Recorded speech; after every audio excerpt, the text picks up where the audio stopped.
Excelência, Sr. Ministro de Energia e Água, Excelência, Sr. Governador do Ambo, Excelência, Sr. Secretário de Estado, respectivos órgãos ministeriais do Ministério de Energia e Águas, Excelência, Srs.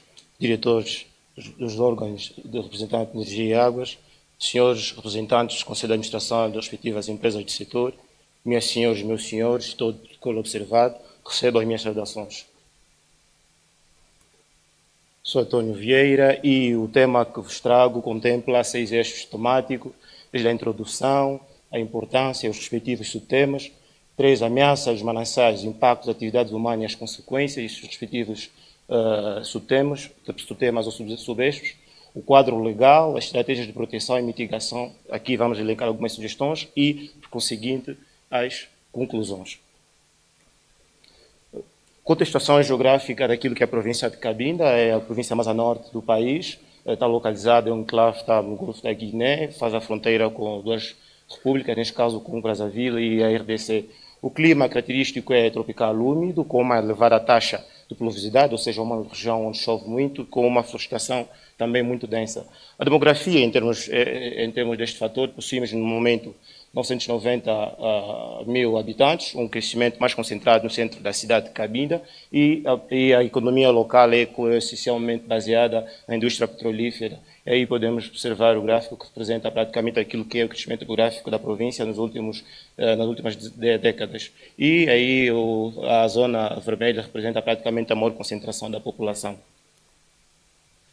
Segundo a ONU, a segurança hídrica é nada mais nada menos do que a capacidade da população de salvaguardar o acesso sustentável a quantidades adequadas de água, de qualidade aceitável para sustentar os meios de vida e o bem-estar das pessoas e o desenvolvimento socioeconômico. Então, constituem os seguintes pilares para a segurança hídrica. Os 2 primeiros são mais tradicionais, nomeadamente a disponibilidade e o acesso, e os outros que se calhar são mais modernos e que se recomendam nada mais nada menos do que as estratégias que visam a proteção contra perigos relacionados com a água, estamos a falar as cheias e as secas, e a governança e gestão sustentável, aqui falamos de políticas necessárias para que haja segurança hídrica efetiva.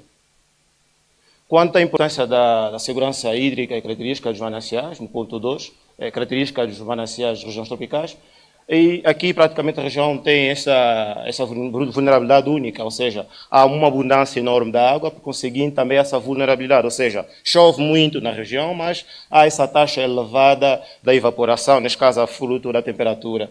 Também há uma dependência do ecossistema, como sabes, a floresta de Mayombe está situada na província de Cabinda, de certa forma dá esta dependência dos nossos mananciais. E as águas subterrâneas também é abundante, mas há esta vulnerabilidade quanto à contaminação dada ao potencial industrial que a província possui.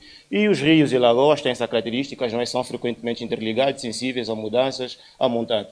A figura representa praticamente aquilo que é a característica hidrográfica da província, desde aquilo que são as quedas pluviométricas, a infiltração da água, neste caso a circulação da água via subterrânea dos aquíferos e a evaporação, caracterizando assim o clima úmido tropical da província. Qual é a importância da segurança hídrica neste caso? As fontes de abastecimento da água, rios que são na nível local, são o rio Xiluang e o seu principal afluente, no caso, o rio Luali e o rio Iuca. As bacias hidrográficas da província praticamente têm essa característica, drenam maioritariamente a água para o Oceano Atlântico. Os aquíferos, as reservas subterrâneas, que necessitam maior estudo e mapeamento, e as represas e barragens, as infraestruturas existentes. Aqui, o gráfico que nós trazemos, ela resulta de um estudo que foi efetuado pela Universidade da Beira, em Portugal, pela Faculdade de Engenharia, que praticamente efetuou-se um estudo da bacia hidrográfica da principal bacia, que é, neste caso, o Rio Xiluang, onde podemos observar que há maior capacidade de caudais no tempo úmido, em detrimento do tempo seco. E o mapa praticamente faz uma radiografia daquilo que é o curso do Rio Xiluang. Quais são, praticamente, as pessoas antropométricas, já no ponto 3? A desflorestação, praticamente, é o principal desafio. Como sabem, a floresta de Mayombe está situada na província de Cabinda. Então aí há uma exploração massiva da madeira e isso por si só acarreta algumas consequências, reduz a infiltração e aumenta a erosão, fatores preponderantes para a proteção dos mananciais e da água em si. A poluição industrial, a indústria petrolífera, sobretudo, faz a descarga de materiais pesados, que contaminam, de certa forma, a água.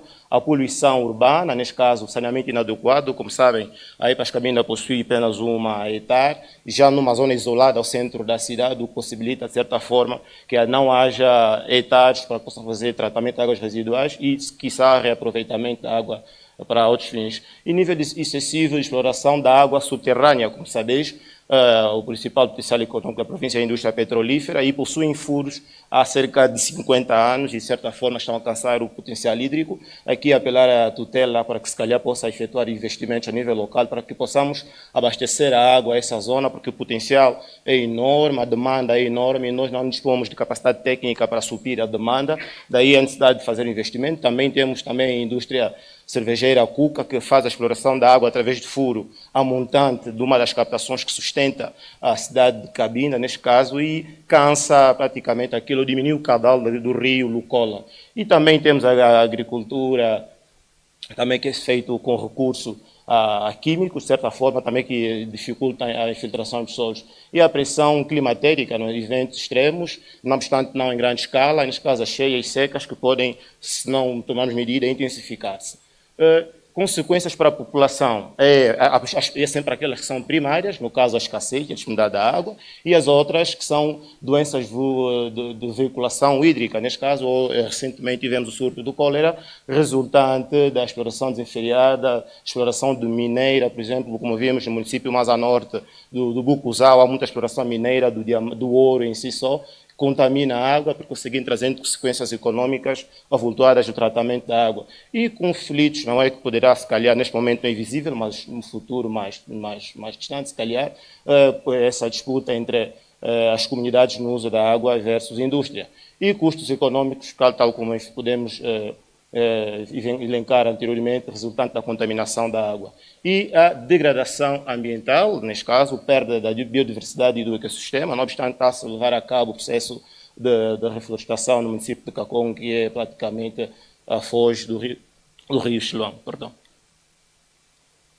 Quanto ao enquadramento legal, temos aqui praticamente 2 diplomas que, neste caso, garantem esta regulação, neste caso a Lei de Águas e a qualidade da água. E os organismos dependentes, neste caso é o MINEA, o Ministério do Ambiente, Instituto Nacional de Recursos Hídricos. Entretanto, esses organismos de diplomas têm os seguintes desafios, que é praticamente implementar maiores ações de fiscalização e maior capacitação técnica para que se possa fazer uma reserva, possamos implementar a segurança hídrica de forma mais efetiva.